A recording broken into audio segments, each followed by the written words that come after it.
Hello friends, welcome to UPSC Niti. हम देख रहे हैं हमारी expected MCQ for UPSC prelim 2017 series. यह इसका पार्ट 7 और इसमें हम स्पेसिफिकली देखने जा रहे हैं यूपीएससी के इकोनॉमिक सर्वे रिलेटेड क्वेश्चन। ठीक है, हमने इकोनॉमिक सर्वे पे पहले भी एक पार्ट में क्वेश्चन कवर कर लिए थे, तो काइंड ऑफ ये आप समझ सकते हैं कि ये इकोनॉमिक सर्वे का पार्ट 2 है। और देखिए, हम जितने ज़्यादा हो सके उतने ऐसे ही पार्ट्स आपके लिए लाते रहेंगे। हो क्या गया था कि कल हमारे यहाँ पे इलेक्ट्रिसिटी इशू हो गया था, तो हम कल कुछ भी वीडियो जो थे वो पोस्ट नहीं कर पाए। तो हमने कल एक वीडियो जो था वो पॉलिटी रिलेटेड क्वेश्चन का पोस्ट कर दिया था। हम actually we are a team of 3, तो वो हम कैसे कर रहे हैं कि जितना ज़्यादा हो सके उतने क्वेश्चन हम आपको प्रोवाइड करने की मतलब हमारी भी प्रयास है, लेकिन जितने हो सकेंगे हम उतने ऐड कर रहे हैं। तो पॉलिटी के जो क्वेश्चन की सीरीज थी वो हमारे एक दूसरे साथी जो है वो प्रोवाइड कर रहे हैं, तो उसे भी आप देखिए। और क्या होता है ना कि आपका एक सिंपल लाइक या फिर सिंपल आपने कमेंट कर दिया तो अच्छा लगता है, तो हमें भी like it is for motivating factor for us. So please हमें बताइए कि ये जो हमारी सीरीज है वो आपको कैसी लग रही है, और सो दैट हम भी ये अच्छे से और कंटिन्यू कर सके। ठीक है, तो लगता है इनिशियल लेक्चर कुछ ज़्यादा ही हो गया। चलिए स्टार्ट करते हैं जल्दी से हमारे पहले क्वेश्चन से। तो देखिए, फर्स्ट क्वेश्चन है, question number 1, consider the following and choose the correct statement. तो देखिए क्या स्टेटमेंट है।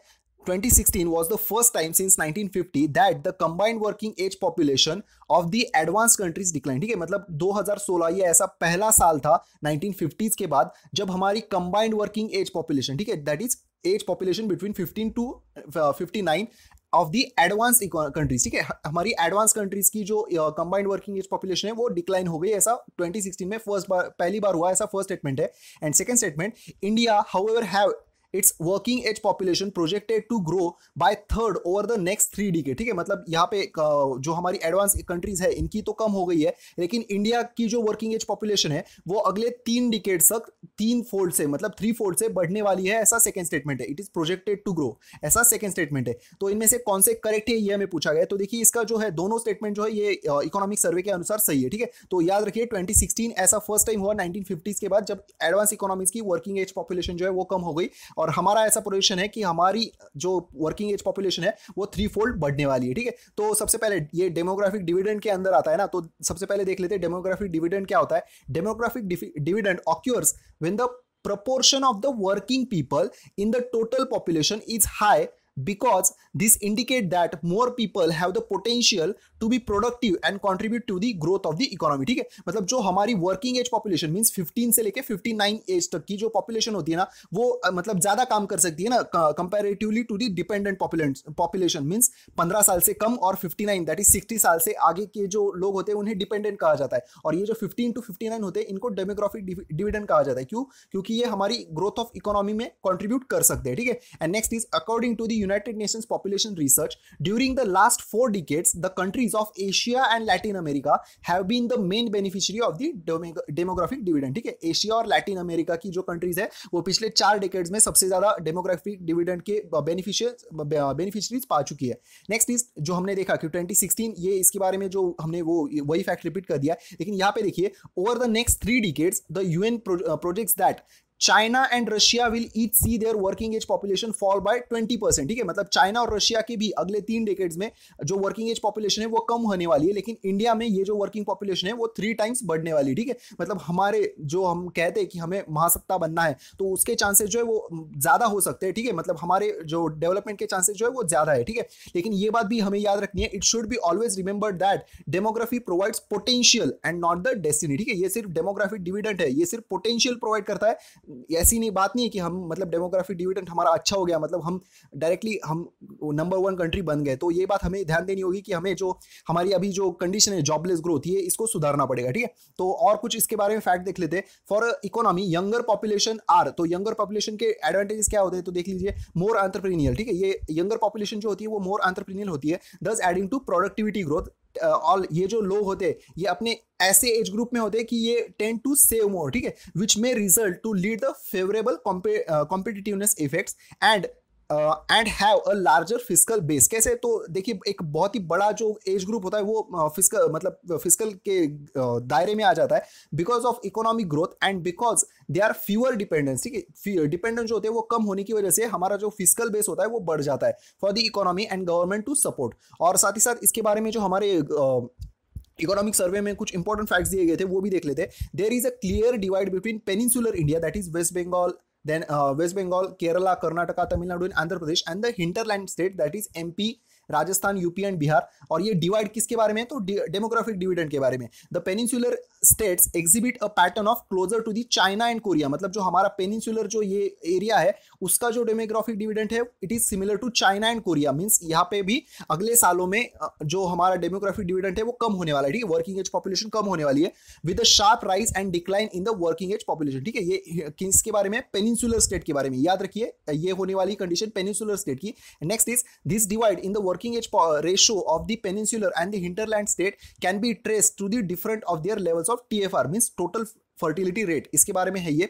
Next is the peak of the demographic dividend in for India will be reach in the early 2020s, मतलब हमारा जो demographic dividend का जो peak है वो कब अचीव होगा, तो 2020 में, ठीक है। ये एक इंपॉर्टेंट की फैक्ट है, अगर हो सकता है तो यूपीएससी इस पे भी एक डायरेक्ट वन लाइनर क्वेश्चन पूछ लिया जाता है। फॉर होल इंडिया, मतलब होल इंडिया के लिए 2020 में हमारा डेमोग्राफिक डिविडेंड का पीक आएगा। और अगर सिर्फ ऐसे जो पेनिनसुलर और हिंटरलैंड के लिए कहा जाए तो पेनिनसुलर के लिए भी 2020 में और हिंटरलैंड के लिए 2040 में, ठीक है। ये कुछ बहुत ही मतलब कीवर्ड्स थे और इंपॉर्टेंट फैक्ट्स थे, इस वजह से हमने इसका एक्सप्लेनेशन जो था वो डिटेल में देख लिया। आप देखते हैं हमारा question number 2, choose the correct statement among the following. तो देखिए फर्स्ट क्या है, after independence the guiding principal for the Indian economy was nationalism and protectionism, ठीक है।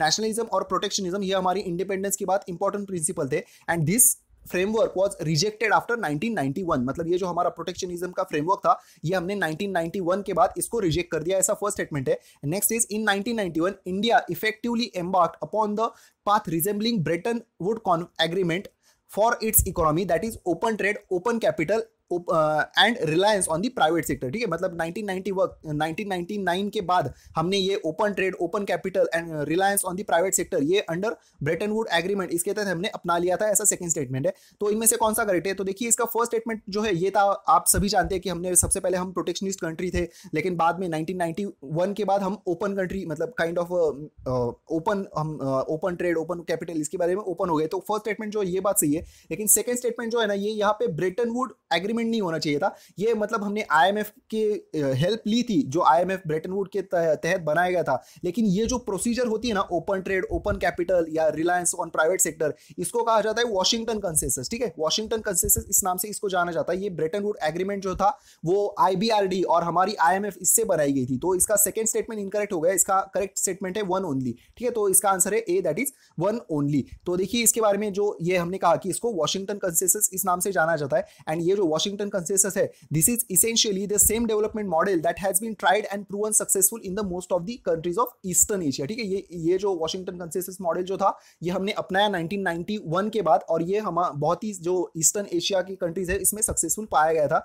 और देखिए ये उस समय ना एक ऐसा क्या कह सकते हैं इसको, कॉमिक आया था कि ये देखिए कि यूएसए जो है वो अपने ऐसे हाथ प्रोटेक्शनिज्म के अगेंस्ट फैला रहा है। और ये अभी हमने ये क्वेश्चन क्यों ऐड किया, तो देखिए क्या है कि जो यूएसए एक समय पे प्रोटेक्शनिस्ट पॉलिसी लोगों को छोड़ने के लिए कह रहा था, अभी ये खुद प्रोटेक्शनिस्ट पॉलिसी अपनाने जा रहा है under the presidency of Donald Trump. तो इस वजह से हो सकता है कि इसके बारे में कुछ पूछ लिया जाए। तो देखिए इसके बारे में और भी कुछ फैक्ट्स है। Reforms adopted by government in line with the Washington consensus in last 2 years, ठीक है। हमारे पिछले 2 सालों में जो वॉशिंगटन कंसेंसस के अनुसार हमारे जो हमने रिफॉर्म्स अपनाए थे वो कौन कौन से देख लीजिए। Commitment to the low inflation in the new monetary policy framework agreement, ठीक है। आप तो जानते हैं इसके बारे में हमने 4% +-2 का टॉलरेंस जो है वो इसमें रखा है, 4% +-2 for inflation. Next is efforts to reduce the cost of doing business and create the environment friendly investment, ठीक है। मतलब ease of doing business related जो है वो भी हम वॉशिंगटन कंसेंसस इसके तहत ही आता है। नेक्स्ट इज हमारे जो बाकी एक्ट है, Aadhaar bill, bankruptcy code and GST, ठीक है। तो अब देखते हैं हमारा question number 3, demonetisation followed a series of earlier efforts to curb the illicit activity, these efforts include, मतलब डिमोनेटाइजेशन से पहले जो हमारी इलिसिट एक्टिविटी को कर्ब करने के लिए कुछ एफर्ट्स लिए गए थे, तो इनमें से ये कौन से हैं ये क्वेश्चन है, ठीक है। तो देखिए फर्स्ट क्या है, creation of special investigation team, that is creation of SIT in 2014 budget headed by Y Reddy. Next is the Black Money and the Imposition of Tax Act 2015. After that, Benami Transaction Act 2016. Next is the Income Disclosure Scheme and last is प्रधानमंत्री गरीब कल्याण योजना। तो इनमें से कौन सी जो हमारी efforts है, this was the series of earlier efforts to curb illicit activity. तो देखिए इसका फर्स्ट जो है ये बात सही है कि ये एसआईटी बनाई गई थी अंडर 2014 बजट, लेकिन ये वाई रेड्डी जो थे ना ये हेड थे हमारे 14 फाइनेंस कमीशन के, ठीक है, ये Y V Reddy 14 finance commission के हेड थे, इस एसआईटी के हेड थे जस्टिस एम बी शाह, ठीक है। तो ये फर्स्ट स्टेटमेंट पार्शियली इनकरेक्ट हो गया। सेकंड, थर्ड और फोर्थ जो है ये बात सही है। ये फिफ्थ जो है ना, ये भी मतलब इलिसिट एक्टिविटी को कर्ब करने के लिए बनाया गया था, लेकिन यहाँ पे देखिए, यहाँ पे हमने पूछा है अर्लियर, ठीक है, ये अर्लियर नहीं था, डिमोनेटाइजेशन के पहले नहीं किया गया था, ये डिमोनेटाइजेशन के बाद, मतलब दिसंबर 2016 में ये योजना लाई गई थी। तो इसका फिफ्थ और फर्स्ट जो है ये बात इनकरेक्ट है। आंसर है इसका सी, दैट इज 2, 3 एंड 4। देखिए ये जो है डिमोनेटाइजेशन के पहले क्या क्या कर लिया गया था, तो justice M B Shah committee बनाई गई थी, SIT for black money. Then इसके वाइस ये चेयरमैन थे जस्टिस एम बी शाह, और वाइस चेयरमैन थे जस्टिस अरिजीत परसायर, ठीक है। बाद में ये जो तीनों एक्ट्स हमने देखे वो भी थे, और लेटर दैट इज डिमोनेटाइजेशन के बाद प्रधानमंत्री गरीब कल्याण योजना, ये एमनेस्टी स्कीम लाई गई थी by Narendra Modi in December 2016, and it was a part of a taxation law second amendment act 2016. The scheme provides an opportunity to declare unaccounted wealth and black money in confidential manner, ठीक है, ये बात भी important है, in confidential manner and avoid prosecution after paying the fine of 50% on undisclosed income, ठीक है। और ये एक बात भी आप इस पे जानते होंगे, इन एडिशन, मतलब ये इसके साथ साथ in addition 25% of the undisclosed income is invested in the scheme which can be refunded after 4 years, ठीक है। मतलब ये जो 50% तो ये फाइन ही हो गया, बाद में 25% जो थे ये 4 साल के बाद मिलने वाले थे विदाउट एनी इंटरेस्ट। तो देखिए हमने एक क्वेश्चन के साथ एक योजना जो है प्रधानमंत्री गरीब कल्याण योजना, ये भी इस क्वेश्चन में कवर कर ली। तो अब देखते हैं हमारा fourth question, which of the following is are reason of the India's twin balance sheet problem. तो देखिए हमने ट्विन बैलेंस शीट प्रॉब्लम जो है वो पिछले मतलब एक्सपेक्टेड की सीरीज के 2 क्वेश्चन में पहले एक्सप्लेन कर दिया है, तो मैं यहाँ पे अब फिर से एक्सप्लेन नहीं करता। हम डायरेक्टली जो ट्विन बैलेंस शीट प्रॉब्लम के रीजंस देखते हैं। तो कौन कौन से, देखिए फर्स्ट क्या है, during the mid 2000 the high growth rate of the economy, मतलब ये जो हमारी ट्विन बैलेंस शीट का प्रॉब्लम जो है इसके पीछे ये रीजन है कि हमारा हाई ग्रोथ रेट था इकोनॉमी का इन 2000, तो ये फर्स्ट रीजन, फर्स्ट है ऐसा बताया गया है। Next is environmental and land clearances which difficult to get the and मतलब ये एनवायरमेंटल और लैंड क्लियरेंसेस मिलना मुश्किल हो गया था, और इस वजह से जो डिले आते थे उस वजह से भी हमारा ट्विन बैलेंस शीट प्रॉब्लम हो गया, ऐसा सेकंड स्टेटमेंट है। And next is global financial crisis of 2007 and 8 reduce the growth rate, ठीक है, मतलब ये जो हमारा स्लो डाउन हो गया था 2007 और 8 में, इस वजह से भी हमारे ग्रोथ रेट्स कम हो गए, और इसी वजह से हमारे यहाँ पे ट्विन बैलेंस शीट प्रॉब्लम जो था वो हो गया था, ऐसा थर्ड स्टेटमेंट है। तो इनमें से कौन से करेक्ट है जी, देखिए इसके मतलब ये लग सकता है कि ये फर्स्ट इनकरेक्ट होगा, क्योंकि ये हाई कैसे, मतलब हाई ग्रोथ भी होने की वजह से बैलेंस शीट को कैसे प्रॉब्लम हो सकता है, ट्विन बैलेंस शीट प्रॉब्लम। तो ये तीनों स्टेटमेंट सही है। देखिए ये कैसे है मैं एक्सप्लेन करता हूं। देखिए during the mid 2000 with the high growth rate of the economy, तो क्या प्रॉब्लम हो गए थे, non food bank credit had double, ठीक है, नॉन फूड बैंक क्रेडिट ये बढ़ गया था, डबल हो गया था। Then investment to GDP ratio जो था ये उस समय बहुत ही हाई था, ठीक है, कितना था 38%, and overseas funding was about 9% of the GDP, ठीक है। और इस वजह से क्या हो गया, तो increase the debit of the companies, जो डेब्ट थी कंपनीज की वो इस वजह से बढ़ गई, and that is the reason behind twin balance sheet problem. Next is इसके साथ क्या हुआ, एनवायरमेंटल एंड लैंड क्लियरेंसेस ये डिफिकल्ट हो गया था मिलना, और इस वजह से डिले होते गए, और जैसे डिले होता है तो इस वजह से जो डेब्ट था वो भी मतलब जो हमारी डेबिट थे वो भी बैड मतलब निगेटिव होती गई। Next is global financial crisis 2007 का, इस वजह से ग्रोथ जो थी वो कम हो गई थी, मतलब बाहर के देशों में, हमारे यहाँ पे तो फिर भी अच्छी थी, लेकिन ये बाहर की ग्रोथ कम होने की वजह से हमारा रेवेन्यू था वो भी कम हो गया था, ठीक है। एंड आरबीआई ने इस समय में, दैट इज इस पूरे समय में इंटरेस्ट रेट जो थे वो बढ़ा दिए थे अपने, आप जानते होंगे पिछले मतलब कुछ सालों से आरबीआई अपने इंटरेस्ट रेट जो है वो अभी तो कम कर रहा है,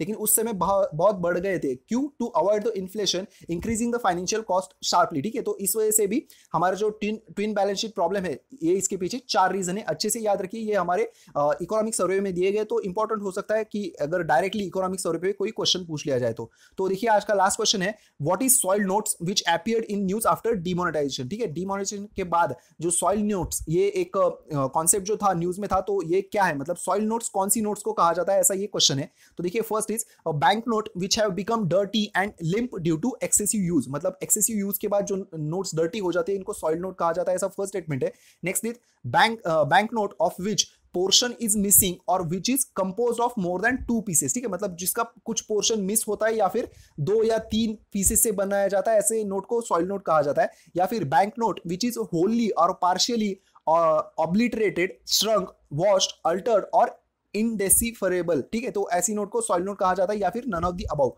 तो इसका आंसर क्या है, सॉइल नोट किस नोट को कहा जाता है, जो खराब हो गई होती है, डर्टी हो गई होती है, या फिर limp due to excessive use, तो ए है इसका आंसर। और ये भी मतलब kind of banking related question हो सकता है, मतलब लग सकता है, लेकिन क्या है कि हमारे डिमोनेटाइजेशन के बाद इसके बारे में, मतलब हमारे इकोनॉमिक सर्वे में भी इसके बारे में है, तो हमने ये क्वेश्चन ऐड कर दिया। देखिए सॉइल नोट का कैसे होती है, these are bank notes which have become dirty and limp due to excessive use, a single number bank note cut into two pieces but on which number is intact, ठीक है, number अच्छा होना चाहिए, it's now treated as a soil bank note, ठीक है, and a double number bank note cut into two pieces but on which both the numbers are intact, ठीक है, मतलब हमारी नोट पे यहाँ पे और यहाँ पे नंबर होता है ना, तो ये दोनों जो नंबर है वो अच्छे से दिखने चाहिए, दिखाई देने चाहिए, तो ही उसको सॉइल नोट कहा जाता है। और बाद में दो टाइप और होते हैं, म्यूटिलेटेड बैंक नोट, तो ये कौन से होते हैं, which are portion is missing, जो हमारा बी ऑप्शन था ये, इसको कहा जाता है म्यूटिलेटेड नोट। और इम्परफेक्ट नोट कौन से होते हैं, जो मतलब पार्शियली या फिर होली ऑब्लिगेटेड श्रंक हो गए होते हैं पानी की वजह से या फिर कुछ वजह से,